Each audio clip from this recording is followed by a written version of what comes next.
I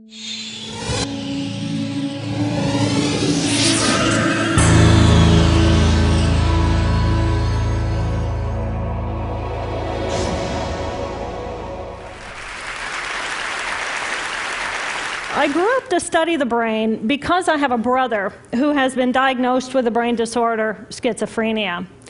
And as a sister, and later as a scientist, I wanted to understand why is it that I can take my dreams, I can connect them to my reality, and I can make my dreams come true. What is it about my brother's brain and his schizophrenia that he cannot connect his dreams to a common and shared reality, so they instead become delusion?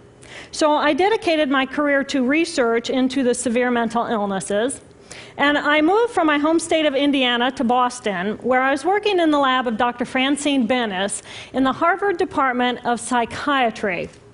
And in the lab, we were asking the question, what are the biological differences between the brains of individuals who would be diagnosed as normal control, as compared with the brains of individuals diagnosed with schizophrenia, schizoaffective, or bipolar disorder? So we were essentially mapping the microcircuitry of the brain, which cells are communicating with which cells, with which chemicals, and then in what quantities of those chemicals. So there was a lot of meaning in my life because I was performing this type of research during the day. But then in the evenings and on the weekends, I traveled as an advocate for NAMI, the National Alliance on Mental Illness. But on the morning of December 10, 1996, I woke up to discover that I had a brain disorder of my own. A blood vessel exploded in the left half of my brain. And in the course of 4 hours, I watched my brain completely deteriorate in its ability to process all information. On the morning of the hemorrhage, I could not walk, talk, read, write, or recall any of my life. I essentially became an infant in a woman's body. If you've ever seen a human brain, it's obvious that the two hemispheres are completely separate from one another. And I have brought for you a real human brain.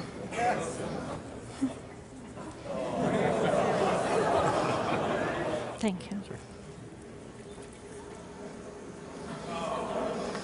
So this is a real human brain. This is the front of the brain, the back of the brain with the spinal cord hanging down. And this is how it would be positioned inside of my head. And when you look at the brain, it's obvious that the two cerebral cortices are completely separate from one another. For those of you who understand computers, our right hemisphere functions like a parallel processor, while our left hemisphere functions like a serial processor. The two hemispheres do communicate with one another through the corpus callosum, which is made up of some 300 million axonal fibers. But other than that, the two hemispheres are completely separate. Because they process information differently, each of our hemispheres think about different things, they care about different things, and dare I say, they have very different personalities. Excuse me. Thank you. It's been a joy. Our right human hemisphere is all about this present moment. It's all about right here, right now.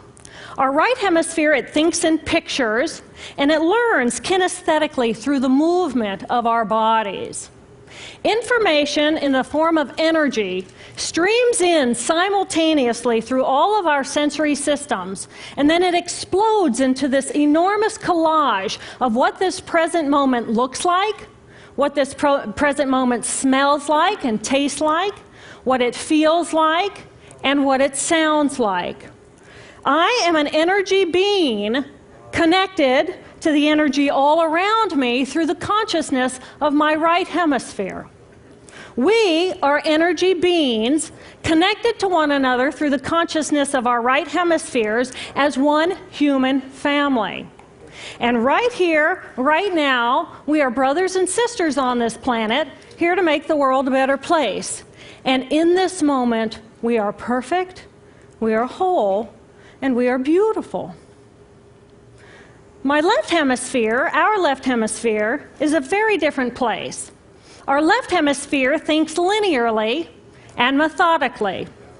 Our left hemisphere is all about the past, and it's all about the future. Our left hemisphere is designed to take that enormous collage of the present moment and start picking out details, and more details about those details. It then categorizes and organizes all that information, associates it with everything in the past we've ever learned, and projects into the future all of our possibilities. And our left hemisphere thinks in language. It's that ongoing brain chatter that connects me and my internal world to my external world. It's that little voice that says to me, hey, you got to remember to pick up bananas on your way home. I need them in the morning. It's that calculating intelligence that reminds me when I have to do my laundry. But perhaps most important, it's that little voice that says to me, I am. I am. And as soon as my left hemisphere says to me, I am, I become separate. I become a single, solid individual, separate from the energy flow around me and separate from you. And this is a portion of my brain that I lost on the morning of my stroke. On the morning of the stroke, I woke up to a pounding pain behind my left eye. And it was the kind of pain, caustic pain, that you get when you bite into ice cream. And it just gripped me, and then it released me. And then it just gripped me, and then it released me. And it was very unusual for me to ever experience any kind of pain, so I thought, okay, I'll just start my normal routine. So I got up and I jumped onto my cardio glider, which is a full body, full exercise machine. And I'm jamming away on this thing, and I'm realizing that my hands look like primitive claws grasping onto the bar. And I thought, that's very peculiar. And I looked down at my body, and I thought, whoa, I'm a weird-looking thing.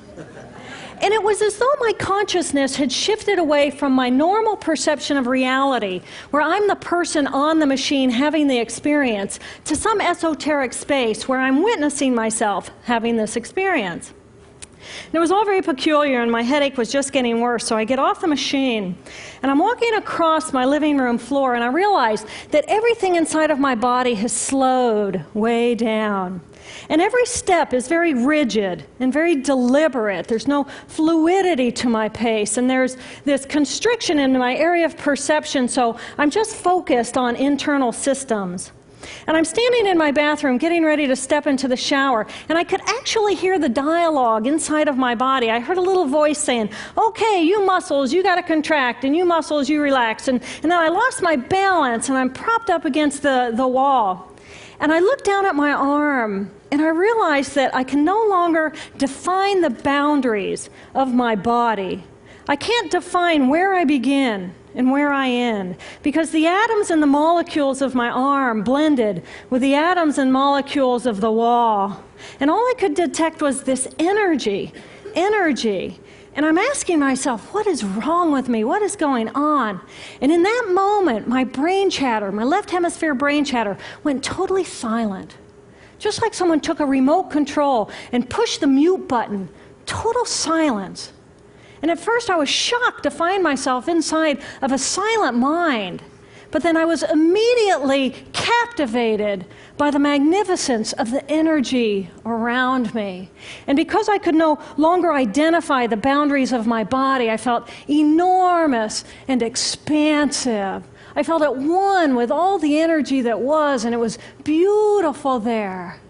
And then all of a sudden, my left hemisphere comes back online, and it says to me, hey, we got a problem, we got to get some help. And I'm going, oh, I got a problem. So it's like, okay, I got a problem. But then I immediately drifted right back out into the consciousness, and I affectionately refer to this space as La La Land. But it was beautiful there. Imagine what it would be like to be totally disconnected from your brain chatter that connects you to the external world. So here I am in this space, and my job and any stress related to my job, it was gone. And I felt lighter in my body. And imagine all of the relationships in the external world and any stressors related to any of those, they were gone. And I felt this sense of peacefulness. And imagine what it would feel like to lose 37 years of emotional baggage. Oh, I felt euphoria. Euphoria. It was beautiful there. And then again, my left hemisphere comes online and it says, hey, you've got to pay attention. We've got to get help. And I'm thinking, I got to get help. I got to focus. So I get out of the shower and I'm mechanically dressed and I'm walking around my apartment and I'm thinking, I got to get to work. I got to get to work. Can I drive? Can I drive? And in that moment, my right arm went totally paralyzed by my side.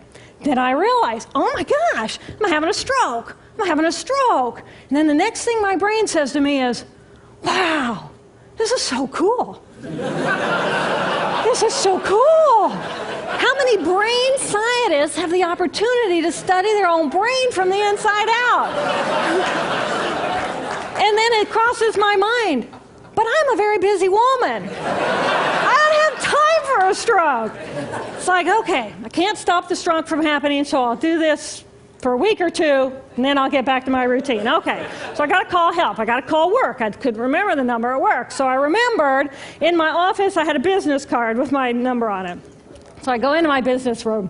I pull out a 3-inch stack of business cards. And I'm looking at the card on top. And even though I could see clearly in my mind's eye what my business card looked like, I couldn't tell if this was my card or not, because all I could see were pixels. And the pixels of the words blended with the pixels of the background and the pixels of the symbols, and I just couldn't tell. And then I would wait for what I call a wave of clarity.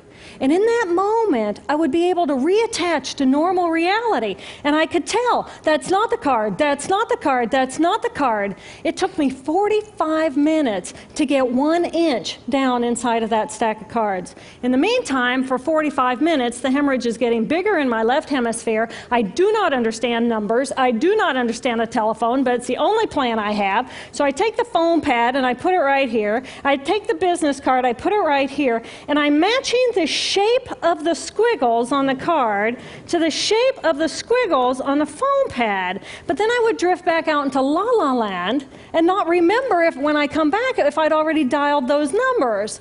So I had to wield my paralyzed arm like a stump and cover the numbers as I went along and push them so that as I would come back to normal reality, I'd be able to tell, yes, I've already dialed that number.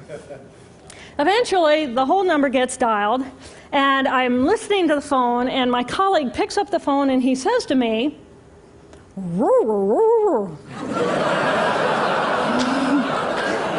And I think to myself, oh my gosh, he sounds like a golden retriever. And so I say to him, clear in my mind, I say to him, this is Jill, I need help. And what comes out of my voice is, roo, roo, roo. And I think, oh my gosh, I sound like a golden retriever. So I didn't know that I couldn't speak or understand language until I tried. So he recognizes that I need help, and he gets me help. And a little while later, I'm riding in an ambulance from one hospital across Boston to Mass General Hospital. And I curl up into a little fetal ball. And just like a balloon, with the last bit of air just right out of the balloon, I just felt my energy lift, and I felt my spirit surrender. And in that moment, I knew that I was no longer the choreographer of my life, and either the doctors rescue my body and give me a second chance at life, or this was perhaps my moment of transition. When I woke later that afternoon, I was shocked to discover that I was still alive.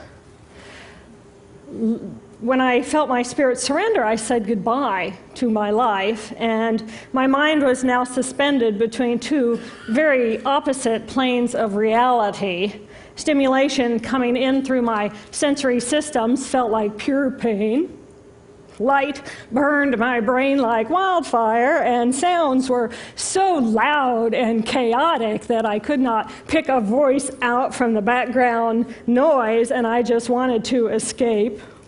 Because I could not identify the position of my body in space, I felt enormous and expansive. like a genie just liberated from her bottle. And my spirit soared free like a great whale gliding through a sea of silent euphoria. Nirvana. I found nirvana.